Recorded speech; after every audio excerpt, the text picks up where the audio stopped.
ঈদ আনন্দ, ঈদ আনন্দ, ঈদেরই আনন্দ, ঈদেরই আনন্দ। ঈদ মুবারক, ঈদ মুবারক, ঈদ মুবারক। প্রিয় দর্শক, ঘরে কিংবা বাইরে, দেশে কিংবা বিদেশে যে যেখানে থেকে আমাদের অনুষ্ঠান দেখছেন, সবাইকে জানাচ্ছি প্যান ভিশন টিভির পক্ষ থেকে পবিত্র ঈদ উল ফিতরের শুভেচ্ছা। ঈদ মুবারক। আর সেই সাথে আমাদের বিশেষ ম্যাগাজিন অনুষ্ঠান ঈদ আনন্দ দেখার সাদর আমন্ত্রণ। দর্শক, আমরা সবাই জানি ঈদ মানে খুশি, ঈদ মানে আনন্দ। কিন্তু আমাদের জাতীয় কবি কাজী নজরুল ইসলামের ভাষায় ঈদ মানে ত্যাগ মহিমার উৎসব।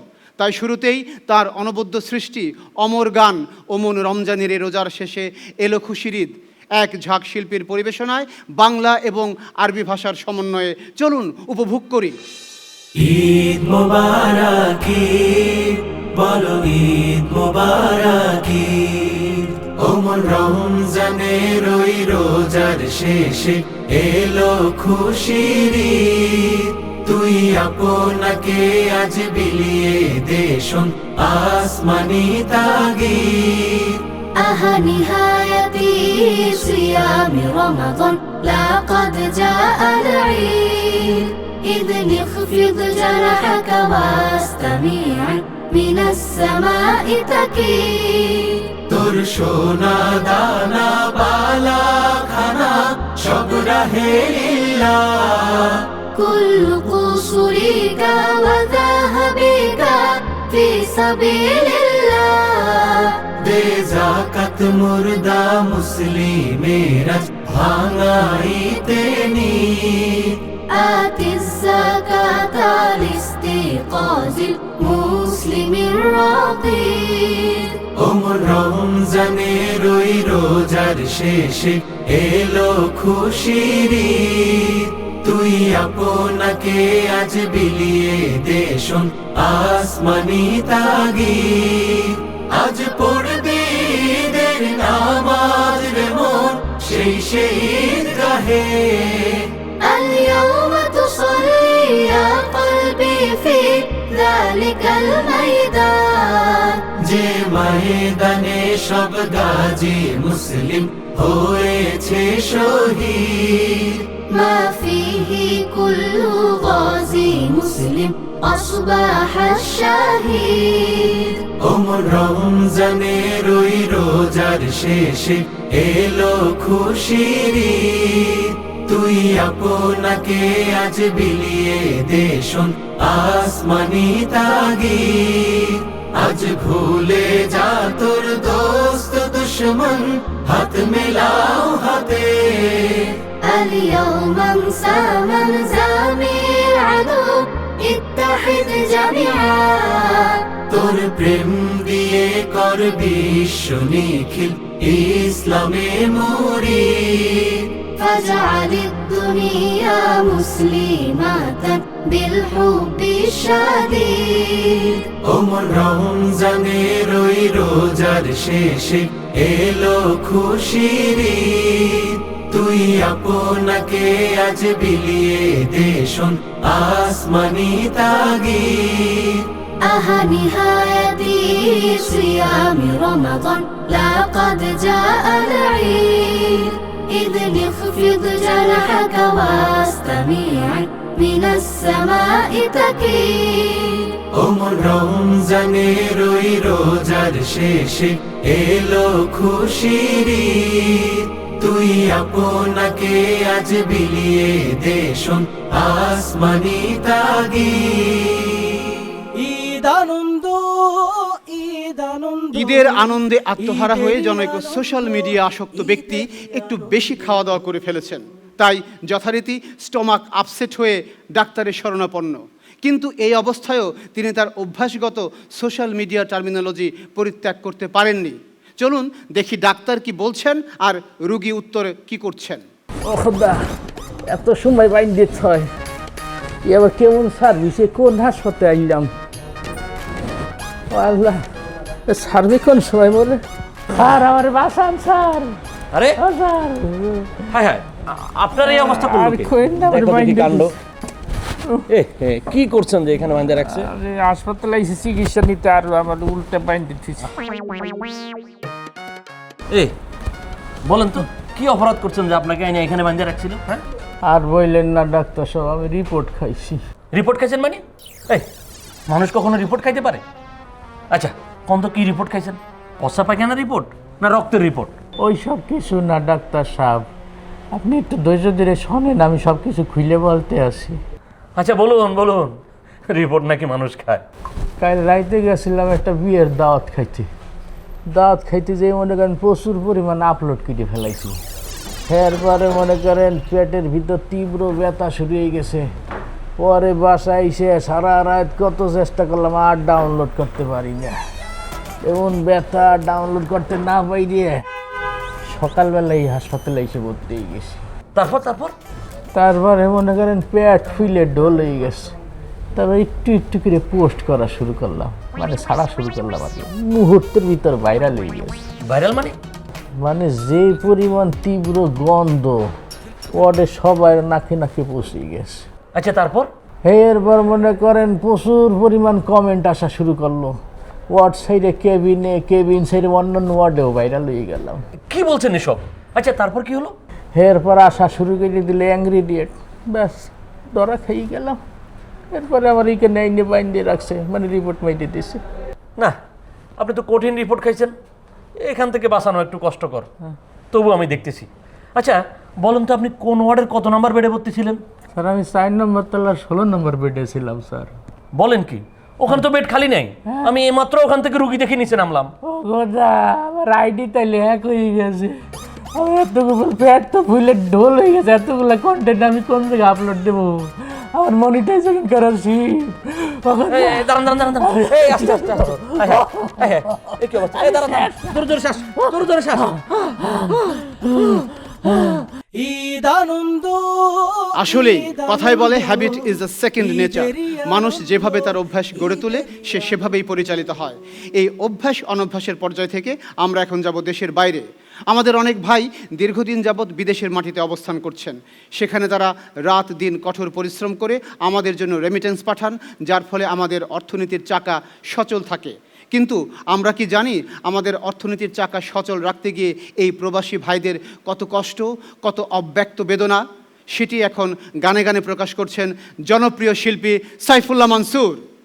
প্রবাসী জানে তার মনে কত দুঃখ, কত ব্যথা বুকে চেপে রাখে হাসি মুখ।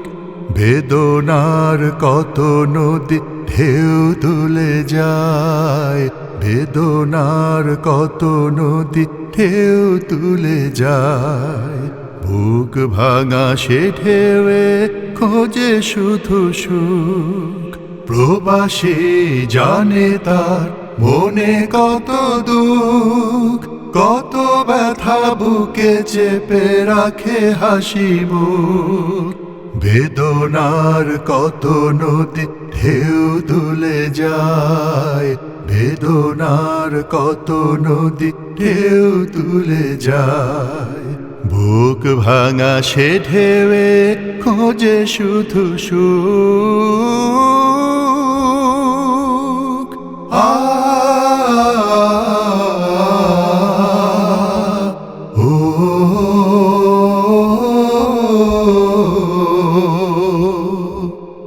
স্বজনের মুখগুলো চোখে ওঠে ভেসে, ছটফট করে মন কবে যাবে দেশে। স্বজনের মুখগুলো চোখে ওঠে ভেসে, ছটফট করে মন কবে যাবে দেশে। নড়ে ওঠে পাজরের সব কটা হাড়, নড়ে ওঠে পাজরের সব কটা হাড়। তবু ফেরা হয় না তো দেশ অভিমুখ।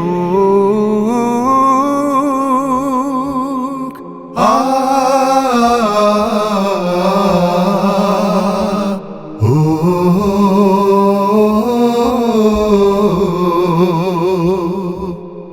হাড় ভাঙা খাটুনিও হয়ে যায় মিছে, যেইভাবে কত মুখ চেয়ে আছে পিছে। রোদে পুড়ে জলে ভিজে চলে সংগ্রাম।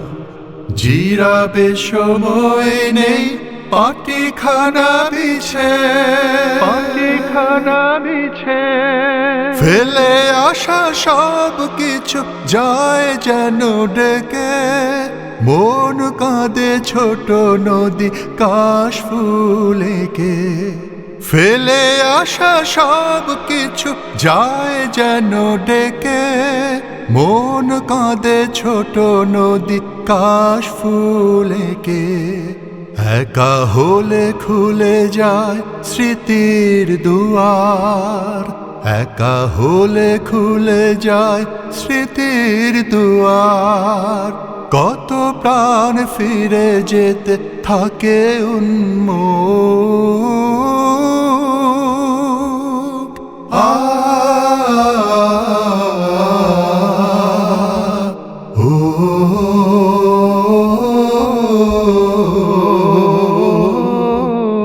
প্রবাসী জানে তার মনে কত দুঃখ, কত ব্যথা বুকে চেপে রাখে হাসি মুখ।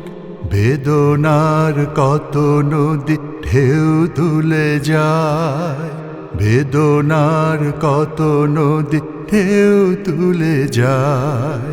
বুক ভাঙা সে ঢেউয়ে খোঁজে শুধু সুখ।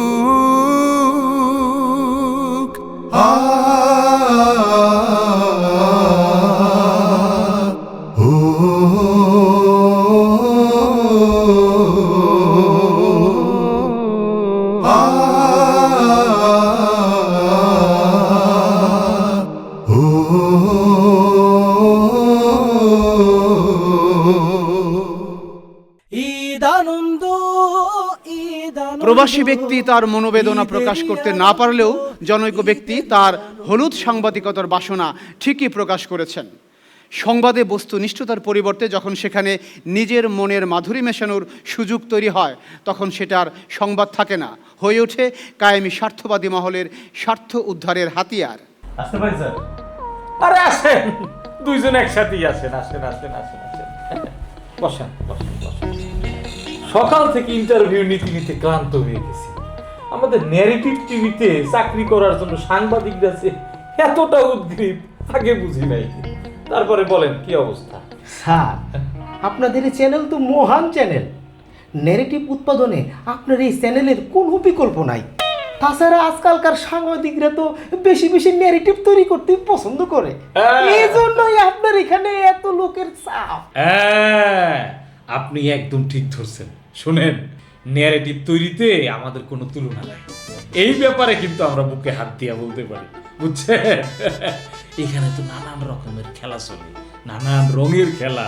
হ্যাঁ, কখন কোন রং প্রয়োজন, কখন কোন রং মিশাইতে হবে, এটা আমরা ভালো বুঝি, বুঝছেন? আচ্ছা, তাইলে আমরা এখন ইন্টারভিউতে আসি। ইন্টারভিউ কি আপনি নেবেন? কেন, আমার কি একজন কর্মকর্তা মনে হয় না? না, তা মনে হচ্ছে। আমি ভেবেছিলাম আরও কেউ আছে। ও না, আছে আছে, তারা হইল গিয়ে মালিক পক্ষ। বিষয়টা বুঝছেন? আমি প্রাথমিকভাবে সব জাস্টিফাই করব, দেখব সবাই ঠিক আছে কিনা, যোগ্য কিনা, তারপর পাঠাবো মালিক পক্ষের কাছে। তাদের আবার সাংবাদিকতার অভিজ্ঞতা নেই, বিষয়টা বুঝছেন? তারা হইল গিয়ে ব্যবসায়ী মানুষ, বেতন ভাতা নিয়ে কথা বলবে। আমি চলি মালিক পক্ষের ইশারায়, মালিক পক্ষ চলে আবার উপরের ইশারায়, বিষয়টা বুঝছেন? আচ্ছা, তাইলে আপনাকে দিয়ে ইন্টারভিউ শুরু করি। আপনি কি প্রস্তুত?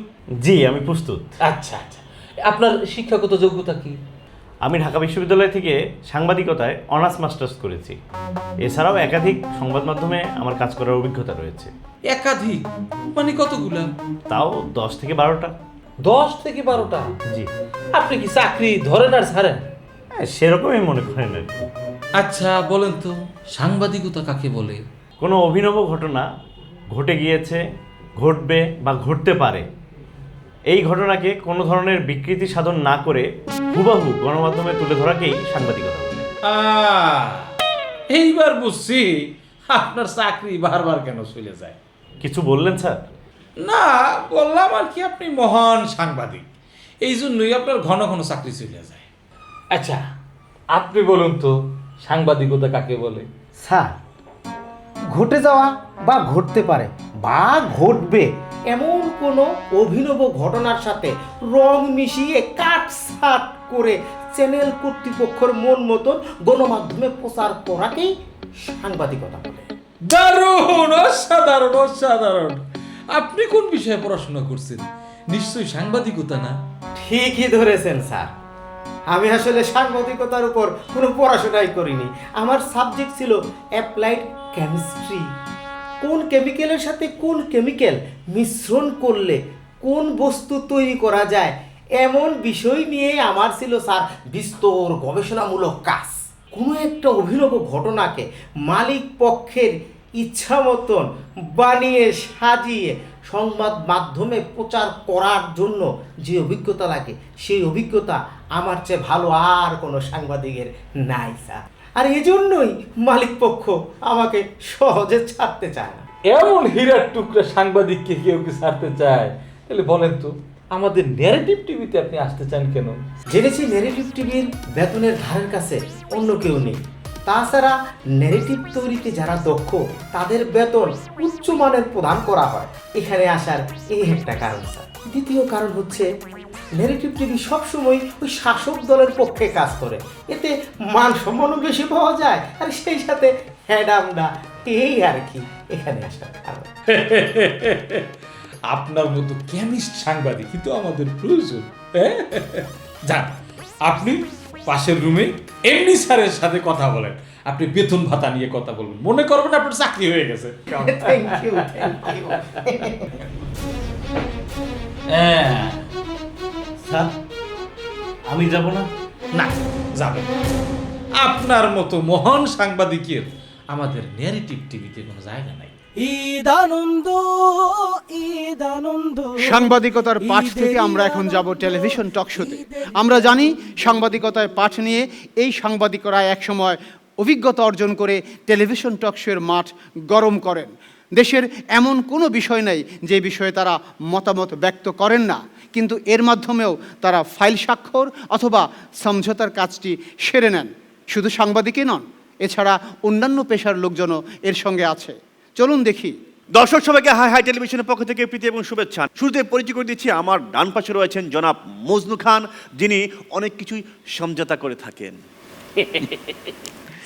খুব চমৎকার আপনার হাসি। এবং আমার বাম পাশে রয়েছেন যিনি খুব দ্রুত কার্য সম্পাদন করেন, জনাব আলম সাহেব। দর্শক, যারা আমাদের আজকে অতিথির সাথে কথা বলতে চান, আমাদের টেলিভিশনের কলেজে নাম্বারটাতে আছে, সেখানে সরাসরি আপনারা ফোন দিবেন। আমরা আমাদের সাথে আমাদের যারা অতিথি রয়েছেন তাদের সাথে আপনার কথা বলে দেবো। জনাব মজনু সাহেব, এই যে আপনি সমঝোতা করে থাকেন, এটা আসলে কিভাবে করেন আপনি? কিন্তু অনেকে বলে আপনি নাকি চাঁদাবাজি করেন। না না না না, কি বলেন আপনি? আমার কাজটাই হলো সমঝোতা। কিন্তু এই সমঝোতাটা আপনি করেন কিভাবে? এই যেমন ধরুন, আমি আপনাকে উদাহরণস্বরূপ বোঝাই। হ্যাঁ, আপনার এলাকায় আপনার অলিতে গলিতে ভ্যানে করে অনেকে সবজি বিক্রি করে না? করে। তার তো কোনো ট্যাক্স দেওয়া লাগে না, না। তার তো কোনো দোকান ভাড়া দেওয়া লাগে না, তার তো কোনো ধরনের কোনো লাগে না। লাগে না না, লাগে না। এই যে ভ্যানে করে যে বিক্রিটা করে, এখানে 60% মতো প্রফিট হয়। আচ্ছা, এখান থেকে মাত্র 20% আমি নিচ্ছি সমঝোতার জন্য। আচ্ছা, কিভাবে? কিভাবে? 5% চলে যায় আমার এলাকার উঠতি ছেলেপেলের জন্য, গুড। 5% চলে যায় আমার প্রশাসনের জন্য। Good. সকলের সাথে যেই সমন্বয় এবং সমঝোতা, হ্যাঁ। এই সমঝোতা ফিটা আমি নেই আর কি। না, সেটা বুঝতে পারছি, আপনি খুব চমৎকার একটা সমঝোতা করেন সমঝোতা করে দিচ্ছি। এবং নিজে তো বুঝতে পারছি আপনি হ্যাঁ, নিজেও। হ্যাঁ, কোনোভাবেই এটাকে চাঁদাবাজি বলা যাবে না। না, বাবা খুবই চমৎকার। আচ্ছা, ইতিমধ্যে আমাদের একটা ফোন আসছে, আমরা একটু ফোনটা নিয়ে নিচ্ছি। দর্শক, কে বলছেন, কোথেকে বলছেন, নাম বলে প্রশ্ন করুন। আসসালামু আলাইকুম। ওয়ালাইকুম সালাম। আমি মুসা মিয়া করছি। আমার বাড়ি হচ্ছে ঝিনাইদা, কিন্তু আমি মেরা দিয়ে থাকি, ঢাকা আর কি, বুঝতে পারিছেন ভাই? যে মেরা ভাই, যে কি মেরা দিয়া থেকে? জি জি জি ভাইয়া, বলেন আপনার প্রশ্নটা করুন। শোনেন, আমি তো দোকান ভাড়া দিয়ে ব্যবসা করি, বুঝতে পারিছেন? জি। সব ধরনের ইউটিলিটি চার্জ তো দেই, বিদ্যুৎ বিল দেই, গ্যাসের বিল দিই, তারপর এই সরকারি ভ্যাট ট্যাক্স দিই, বছর শেষে ইনকাম ট্যাক্সও দিই। জি। তারপরও কিসের জন্য আমার দোকানে চাঁদাবাজি হচ্ছে ভাই কতি পারবেন? এটাকে আপনি কিভাবে দেখছেন? কেন কিভাবে দেখবো কি, সবকিছু দেওয়ার পরেও চাঁদা দিতে হচ্ছে এইখানে, কিসের অভাব? কিসের অভাব? সমঝোতার অভাব। সমঝোতার অভাব। কি চমৎকার উত্তর, উনি তো চমৎকার উত্তর। সব জায়গায় দিয়ে দিচ্ছে। হ্যাঁ। সব জায়গায় দিবে কেন? উনি সমঝোতা করে নিবে। উনাকে তো এই ভ্যাট, ট্যাক্স, ইউটিলিটি চার্জ এগুলো দেওয়ার কোনো প্রয়োজন নেই। কেন এগুলো দিবে না? এগুলো তো আপনার গভর্নমেন্টের কোষাগারে জমা হবে না? আরে ভাই, গভর্নমেন্ট মানে কি? 18 কোটি মানুষ, ধরেন ওনাকে মানে বছরে 5 লাখ টাকা দেওয়া লাগে। এই 5 লাখ টাকা 18 কোটি মানুষকে ভাগ করে দিলে তো 2-4-5 পয়সা করে পড়বে ভাই। এই টাকায় কি হয়? তার চেয়ে ভালো উনি একটা সমঝোতায় আসুক, 5 লাখের জায়গায় 2.5 লাখ দিক, সেখান থেকে আমরা বিভিন্ন পয়েন্টে 50-50 করে দেই, আমি 50 করে নেই। এটাকে আপনি যেভাবে সমঝোতা ফি বলতে পারেন, এইভাবেই তো চলতে পারে। জনাব আলম সাহেব, আপনার বিরুদ্ধে একটা অভিযোগ আছে, আপনি কি ঘুষ নেন? ছি ছি ছি ছি ছি। কেন?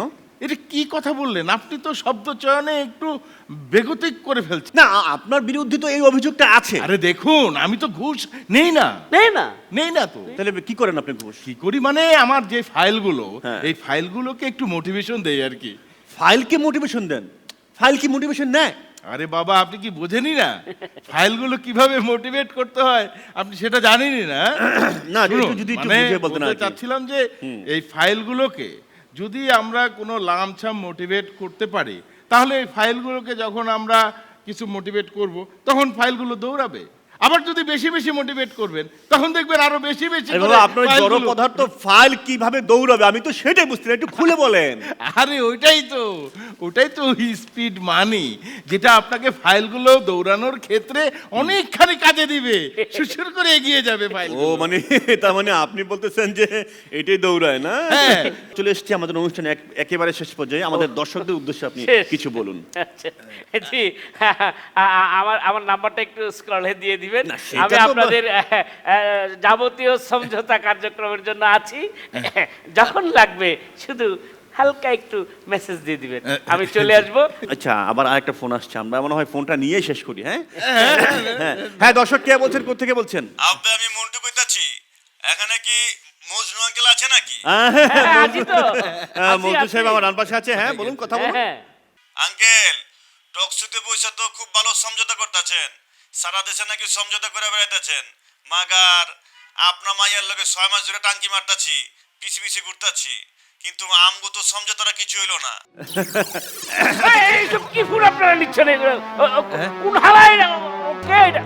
হালাই বলা যাবে না, টকশো চলতে হচ্ছে। ও কোন হানে আছে? ওরে কোন আমি আইতাছি, ও কই আছে? ও আমারে টেলিভিশনের টক শোতে সমঝোতা করতে, ও কোন ও কই আছে জিগানো? না, ঘটনা আরে না আসলে না, সমঝোতা করতে না পারলে আমি তো সমস্যা নাই, আরে আমি টাকা নিয়ে করে দিতে পারবো। কি বলছেন আপনি?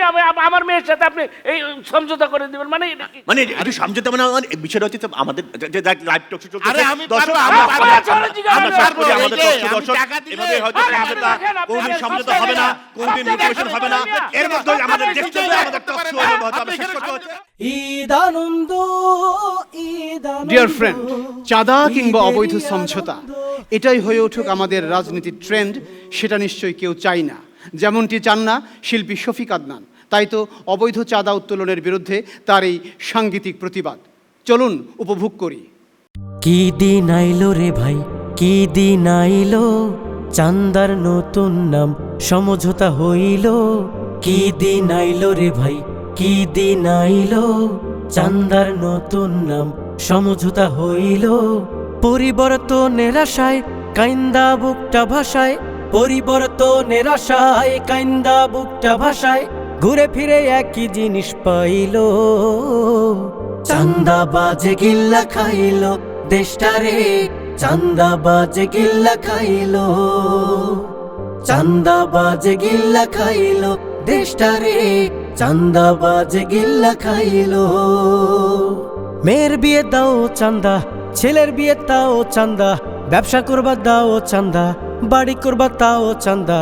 মেয়ের বিয়ে দাও চান্দা, ছেলের বিয়ে তাও চান্দা, ব্যবসা করবা দাও চান্দা, বাড়ি করবা তাও চান্দা। জনগণ জনমান্ধা, চান্দাবাজের কাছে বান্ধা, আমরা মরি সকাল সন্ধ্যা, ওদের খুব হয় না মন্দা। সুযোগ মতো ক্ষমতা দেখাইলো, চান্দাবাজে গিল্লা খাইলো দেশটারে চান্দাবাজে গিল্লা খাইলো চান্দাবাজে গিল্লা খাইলো দেশটারে চান্দাবাজে গিল্লা খাইলো গ্রামের গেদু চাচা আর করে না চুরির কারবার চাঁদা তুলে চালায় সংসার আঙ্গুল ফুলে কলা গাছতার গ্রামের গেদু চাচা আর করে না চুরির কারবার চাঁদা তুলে চালায় সংসার আঙ্গুল ফুলে কলা গাছতার এখন চাচার অনেক পাওয়ার পায় না সময়ে খাওয়ার পিছে ঘুরে বড় নেতার ধান্দা হলো ভোটে জেতার নমিনেশনটা বাগাইলো চান্দাবাজে গিল্লা খাইলো দেশটারে চান্দাবাজে গিল্লা খাইলো চান্দাবাজে গিল্লা খাইলো দেশটারে চান্দাবাজে গিল্লা খাইলো কর্মী করে চান্দাবাজি নেতা করে ধান্দাবাজি বক্তৃতায় গলাবাজি চাঁদার টাকায় সাজে হাজি কর্মী করে চান্দাবাজি নেতা করে ধান্দাবাজি বক্তৃতায় গলাবাজি চাঁদার টাকায় সাজে হাজি দেখি কত কার সাজি চাঁদা খেয়ে মামলাবাজি বহিষ্কারের নাটকবাজি তাদের মাঝে নেতা খুঁজি এ সুযোগ কাজে লাগাইলো চান্দাবাজে গিল্লা খাইলো দেশটারে চান্দাবাজে গিল্লা খাইলো চান্দাবাজে গিল্লা খাইলো দেশটারে চান্দাবাজে গিল্লা খাইলো চান্দাবাজে গিল্লা খাইলো চান্দাবাজে গিল্লা খাইলো ঈদ আনন্দ ঈদ আনন্দ চান্দা ধান্দা হামলা মামলা এসবের মাধ্যমে গড়ে ওঠা বেড়ে ওঠা নেতারা কখনো মানুষের কাছে প্রতিশ্রুতি দিতে কার্পণ্য করেন না গাল ভরা বুলে আউড়িয়ে নাকের সামনে মূলা ঝুলিয়ে তারা নিজেদের স্বার্থটুকু উদ্ধার করে নেন কিন্তু প্রতিশ্রুতি বাস্তবায়নের প্রসঙ্গ আসলেই তারা অন্য পথ খুঁজেন কিংবা অপেক্ষায় থাকেন নতুন কোনো ফন্দি আটার চলুন দেখি বস আপনি শেষ পর্যন্ত আসলেন হ্যাঁ আরে ওরা তো আবার মাথা খাই ফেলতেছে তা আমি কি করব উকুন মারা শ্যাম্পু লাগা মাথায় বুঝলাম না বস না বোঝার কি আছে উকুন তোর মাথা খেয়ে ফেলতেছে উকুন মারা শ্যাম্পু লাগা খেল খতম সব উকুন মরে সাফ তাহলে আর এই মাথা খাওয়া নিয়ে এত হাউ খাও করা লাগবে না।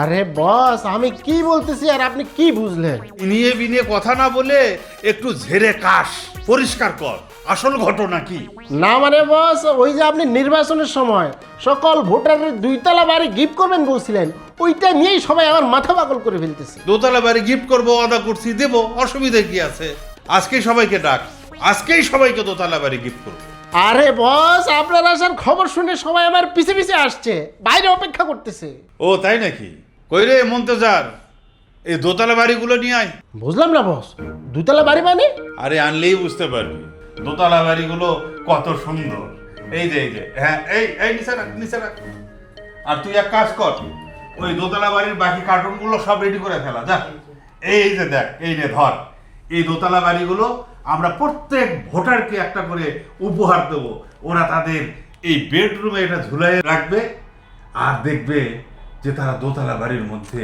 ঘুমায় আছে নে ধর বস আমার মাথা ঘুরতেছে বস আমার মাথায় কিছু ধরতেছে না বস একটু খারাপ আপনার কই 2 তলা বাড়ি আর কই 2 তলা বাড়ির ছবি এইসব ভণ্ডামি জনগণ জানলে আপনার কিন্তু খবর আছে বস আরে বেটা এখন ক্ষমতায় আছি কেউ কিছু বললে সবগুলোরে একেবারে জেলে ঢুকাইয়া ফেলাম সামনে ইলেকশন আপনি কিন্তু আর ভোট পাবেন না বস আরে সামনে নির্বাচন আরো 5 বছর পরে তাও সেই নির্বাচন হয় কিনা কে জানে আর যদি হয়ও তখন আবার নতুন ধান্দা নতুন বুদ্ধি বার করা যাবে এখন এই নে ধর সবাইকে দোতলা বাড়ি উপহার দিয়ে আসি আহারে রাজনীতির প্যাস আহারে ওয়াদা আহারে 2 তলা বাড়ি আরে কই রে তোরা এই ধর তোদের 2 তলা বাড়ি নেতা তোদেরকে 2 তলা বাড়ি উপহার দিছে ধর ঈদ আনন্দ ঈদ আনন্দ বৈধ অবৈধ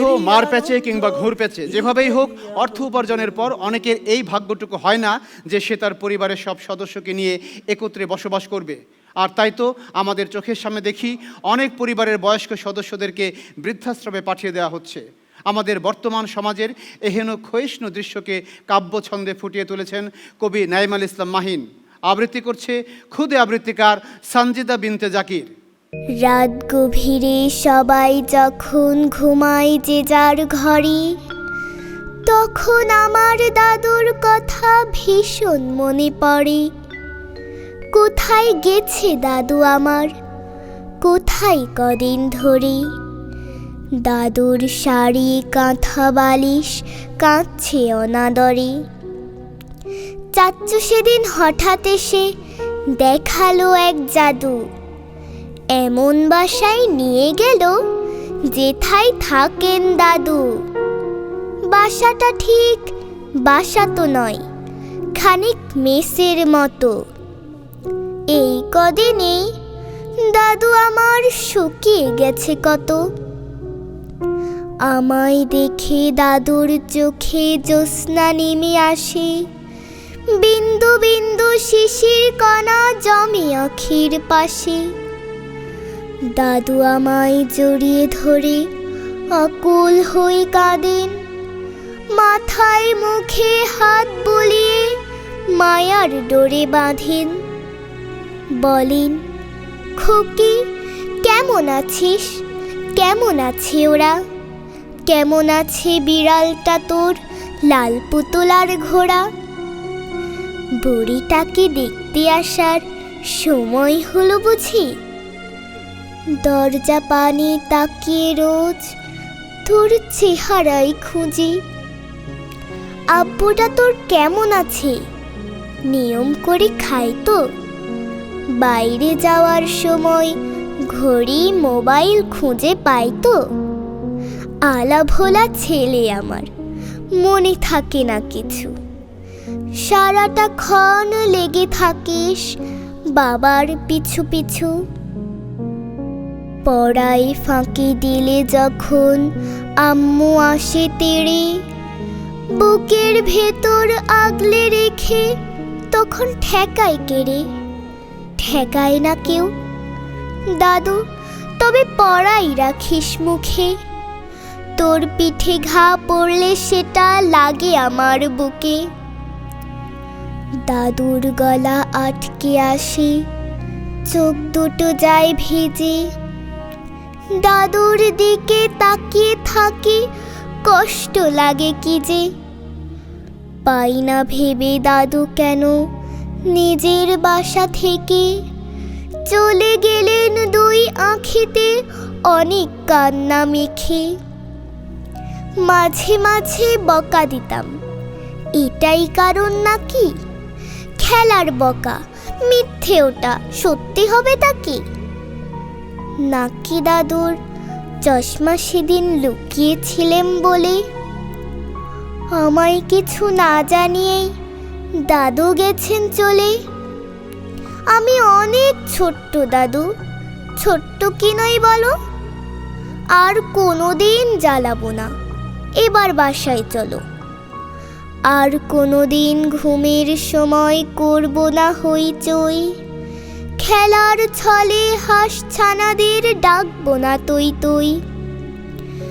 রাত গভীরে রোজ মনে হয় ভয়রা আমায় ডাকে, বুকের সাথে জাপটে রাখি তোমার বালিশটাকে। তোমার জর্দা পানির সুবাস এখনো পাই ঘরে, তুমি বিহীন মন সারাদিন কেমন কেমন করে। চলো দাদু, বাসায় চলো, আর থেকো না দূরে, নয়তো আমি হারিয়ে যাব হঠাৎ অচিন পড়ে। বাসায় যাওয়ার জন্য করি যতই টানাটানি, দাদু কেবল মুখ লুকিয়ে ফেলেন চোখের পানি। তোদের বাসা অনেক ছোট, জায়গা আমার হয় না। আমি খেলে তোদের খাবার আর হাঁড়িতে রয় না।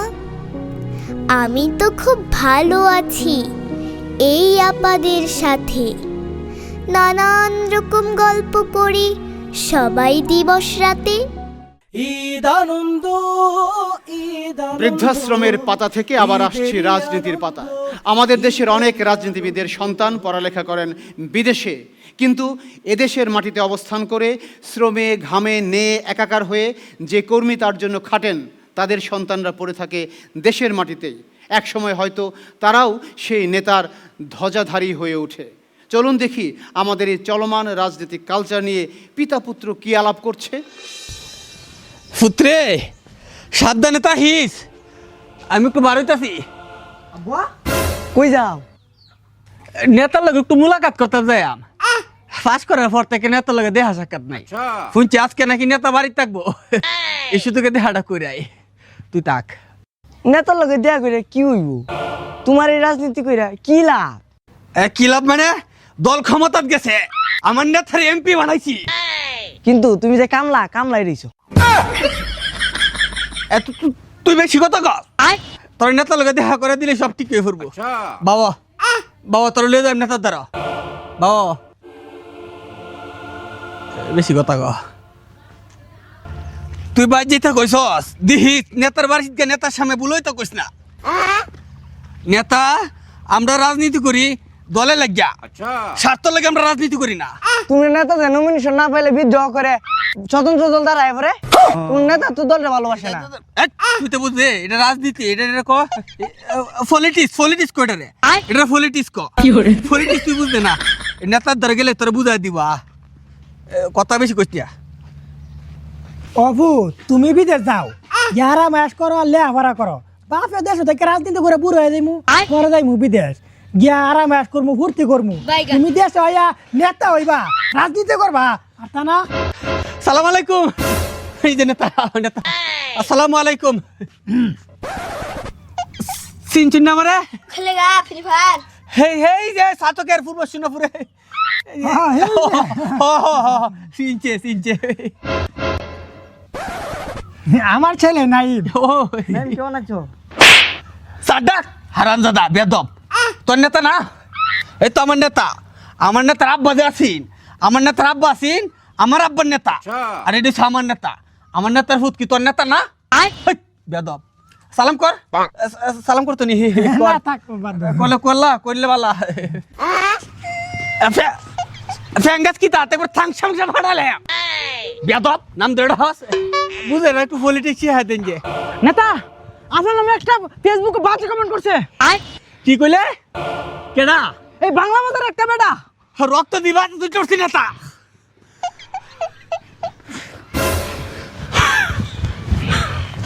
ঈদ আনন্দ। আমাদের পূর্বাপর রাজনীতির ধারা দেখে হতাশ ভাগিনা সিদ্ধান্ত নিল সংসদ সদস্যদেরকে ভাষা জ্ঞান দেওয়ার জন্য সে ভাষা প্রশিক্ষণ কোচিং সেন্টার খুলবে। কিন্তু বাদ সাধলেন মামা। তিনি জানালেন বর্তমান সদস্যদের অধিকাংশই শিক্ষিত, ভদ্র এবং মার্জিত। তার চেয়ে বরং যারা চাঁদাবাজ, সন্ত্রাসী, তাদেরকে সুপথে আনার জন্য কোচিং সেন্টার খোলা যেতে পারে। চলুন দেখি ভাগিনা মামার পরামর্শ নিল কি নিল না। I have a plan. এইবার শুধু টাকার খেলা হইব। বামে 5, ডানে 5, সামনে 10, পেছনে 30, 60। বাস আর কি লাগে? বাগিনা বিদ্যান তোমারে সারা দুনিয়া খুঁজা হয়রান। তুমি এইখানে কি হিসাব কিতাব করতেছ? মামা এইবার তো চরম হিসাব। আই হ্যাভ এ প্ল্যান মামা। তোমার আই হ্যাভ এ প্ল্যান। আরে প্ল্যানটা কি এটা আমারে বুঝাইয়া বলো, তাইলে তো হয়। প্ল্যান কি কো মামা? আমি এবার একটা কোচিং সেন্টার চালু করতেছি। Coaching centre? ঢাকা শহরে এত কোচিং সেন্টার থাকতে তোমার এই কোচিং সেন্টারে কেউ ভর্তি হইব? আরে মামা কই কি, আমার কোচিং সেন্টারে ভর্তি হইব না মানে? তুমি আমার কোচিং সেন্টারের নাম জানো? নামটা কি? আমার এবারের কোচিং সেন্টারের নাম হলো বিএসসি কোচিং সেন্টার, মানে বাংলাদেশ সংসদ কোচিং সেন্টার। বাংলাদেশ সংসদ কোচিং সেন্টার? আরে বুঝাই কবি তো আমারে। কি কম মামা, তুমি এখনো বুঝতে পারো নাই? না। বাংলাদেশ সংসদ কোচিং সেন্টার মানে হইল গিয়া এই সংসদে এইবার দেখছো না 70 থেকে 80% সংসদ সদস্য নতুন। তারা জীবনের সংসদ দেখে নাই, গেট চিনে নাই, কেমতে কথা কইতে হয় জানে নাই, কেমতে ওয়ার্কআউট করতে হয় তাও জানে না। আর তাছাড়া তুমি দেখো নাই গত সংসদ দেখো নাই? গত সংসদ সেই সংসদে দেখছো না কেমনে মানুষ খাড়ায় কথা কইতেও পারে না, স্পিকারে কেমনে ডাকবো সেটাও জানে না। তারপরে মনে করো ওই যে অনেকে আছে না নেত্রীকে খুশি করবার জন্য কেউ কেউ আবার গান গায়, মাথায় করে বিদ্যুৎ ফেরি করে, আবার কেউ তো পড়তেও জানে না, রিডিং পরে দাঁত ভেঙে পড়ে। মাননীয় মাননীয় স্পিকার স্পিকার বুঝছি আমার এলাকায় একটা ব্রিজ সংসদ বুঝছি। তো এই জন্য কি তুই এখন এই নতুন সংসদ সদস্য করে টিচিং দিবি? এই তো মা তুমি ধরে ফেলাইছো, এইবার বিএফসি কোচিং সেন্টারে মানে বাংলাদেশ সংসদ কোচিং সেন্টারে নতুনদের ভর্তি করামো, টাকা পয়সা দিব, আমার ইনকাম হইব, তারাও সংসদ চালানোর শিক্ষা দেব। শোন বাগিনা বিদ্যান, আমার কথা শোন। এইবার সংসদ সদস্যরা নতুন হইতে পারে, 70 থেকে 80% নতুন সংসদ সদস্য, ঠিক আছে, কিন্তু তুই একটা জিনিস তো খেয়াল করছস, এইবারের সংসদ সদস্যরা প্রত্যেকে কিন্তু প্রায় শিক্ষিত, 2-4 জন হয়তো একটু কম শিক্ষিত থাকতে পারে। ধর এখানে মাওলানা থেকে শুরু করে মাওলানা আছে, ডাক্তার আছে, ইঞ্জিনিয়ার আছে, ব্যারিস্টার আছে, তারপরে তোর বিসিএস ক্যাডারও হয়তো থাকলেও থাকতে পারে, হয়তো আগে বিসিএস ক্যাডার ছিল, এখন সংসদ সদস্য হয়েছে। এখন এই শিক্ষিত মানুষগুলো যখন সংসদে যাবে, আর এরা যাইতে, একটা তো কথা তুই জানোস যে সঙ্গ দোষে লোহাও বাসে। মামা তুমি এত কথা কই আমারে বুঝাইবার পারবা না মামা, আই হ্যাভ এ প্ল্যান, এই প্ল্যানে একটা আমার ইনকামের রাস্তা আছে মামা। আমার কথাটা একটু শোন, তুই মনোযোগ দিয়া শোন। তুই তো প্রত্যেক সময় একটা করে প্ল্যান আনোস আর এই তোর প্ল্যানগুলো ভেস্তে যায়। আমার এই কথাটা মনোযোগ দিয়া শোন। এই সংসদ সদস্যরা কিভাবে সংসদে যাবে, তাদেরকে শিক্ষিত করার জন্য সংসদ প্রসিডিং আছে, তারা এমনিতেই শিক্ষা ফেলবে, কারণ সবাই তারা শিক্ষিত, আগের মতো অশিক্ষিত মূর্খ নাচনে আলী গানে আলীরা এখন সংসদ সদস্য হিসাবে নাই। বর্তমান সংসদের পাটাতন নির্মিত হয়েছে জুলাই 2024-এর আন্দোলনের উপর ভিত্তি করে। আমাদের সেই জুলাই না এলে আমরা এখন মুক্তির স্বাদ পেতাম না। আমাদেরকে এই মুক্তি অর্জন করতে হয়েছে অত্যন্ত চড়া মূল্যে। এর পেছনে রয়েছে অনেক ত্যাগ, অনেক তিতিক্ষা, অনেক অশ্রু, অনেক রক্ত। চলুন দেখি দর্শক, জুলাই আন্দোলনে আহত সৈনিকদের নিয়ে একটি প্রতিবেদন।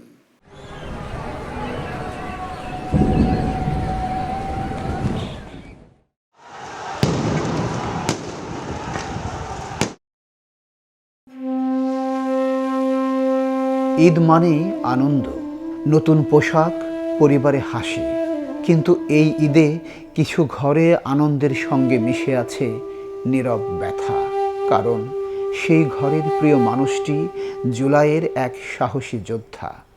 জুলাইয়ের উত্তপ্ত দিনগুলোতে রাজপথে ছিল স্বপ্ন আর প্রতিবাদ, ছিল স্লোগান, ছিল অধিকার ফিরে পাওয়ার প্রত্যয়।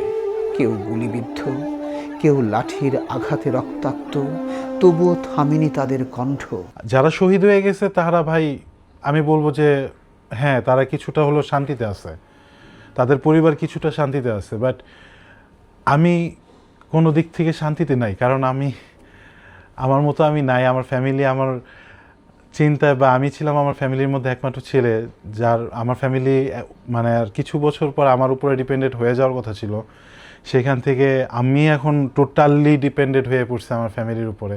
সো আমার ফ্যামিলির উপরে কতটুকু প্রেশার সেটা আসলে একমাত্র আমরা ছাড়া আর কেউ বুঝতে পারতেছে না। আগে যখন একটা পাঞ্জাবি কিনতাম নিজের পছন্দে, সেটা যেরকমই হোক না কেন দেখতে, নিজের পছন্দে কিনতে পারতাম, বাট এখন আসলে সেই নিজের পছন্দ করার অ্যাবিলিটি আমি হারাই ফেলছি।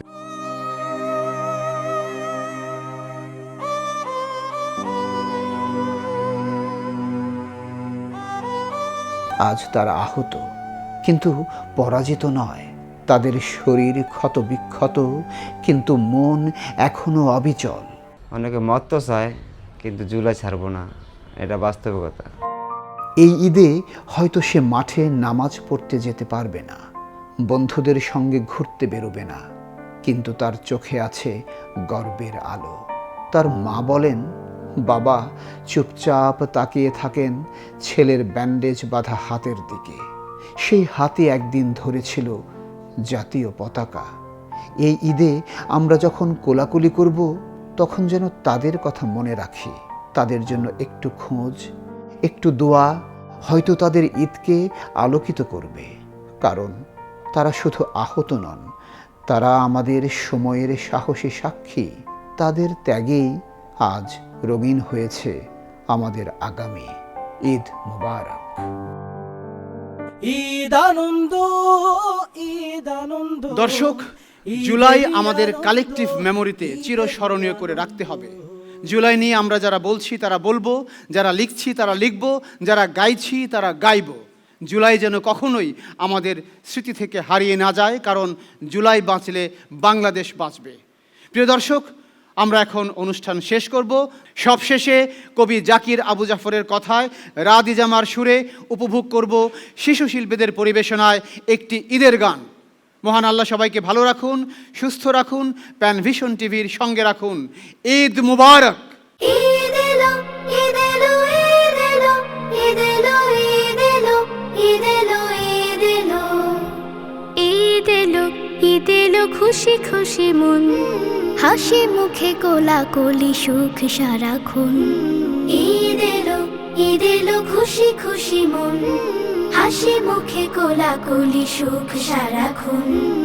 ঈদ এলো, দুঃখ বেদনা আজ পিছে পড়ে থাক, হাসি মুখে বলো বলো ঈদ মুবারক। দুঃখ বেদনা আজ পিছে পড়ে থাক, হাসি মুখে বলো বলো ঈদ মুবারক। বলো আজ ভেদাভেদ নেই, নেই কোনো উঁচু নিচু, ভেঙে আনো নবজাগরণ। ঈদ এলো, ঈদ এলো, খুশি খুশি মন, হাসি মুখে কোলাকুলি সুখ সারাক্ষণ। ঈদ এলো, ঈদ এলো, খুশি খুশি মন, হাসি মুখে কোলাকুলি সুখ সারাক্ষণ। ঈদ এলো, বাতাসের গায়ে গায়ে পায়েসের ঘ্রাণ, ফির মিশে মাইখে ভরে মন প্রাণ। কোরমা পোলাও আর বিরিয়ানি স্বাদ, মন থেকে শুকরিয়া করি সারাক্ষণ। বাতাসের গায়ে গায়ে পায়েসের ঘ্রাণ, ফির মিশে মাইখে ভরে মন প্রাণ। কোরমা পোলাও আর বিরিয়ানি স্বাদ, মন থেকে শুকরিয়া করি সারাক্ষণ। চাঁদ হাসি, ফুল হাসি, তারা হাসি সব, ভোর হাসে পাখিদের শুনে কলরব। চাঁদ হাসে, ফুল হাসে, তারা হাসে সব, ভোর হাসে পাখিদের শুনে কলরব। কিশোর কিশোরী হাসে হৃদয় খুলে, মন যেন পাখি হয়ে উড়ে অকারণ। ঈদ এলো, ঈদ এলো, খুশি খুশি মন, হাসি মুখে কোলাকুলি সুখ সারাক্ষণ। ঈদ এলো, ঈদ এলো, খুশি খুশি মন, হাসি মুখে কোলাকুলি সুখ সারাক্ষণ।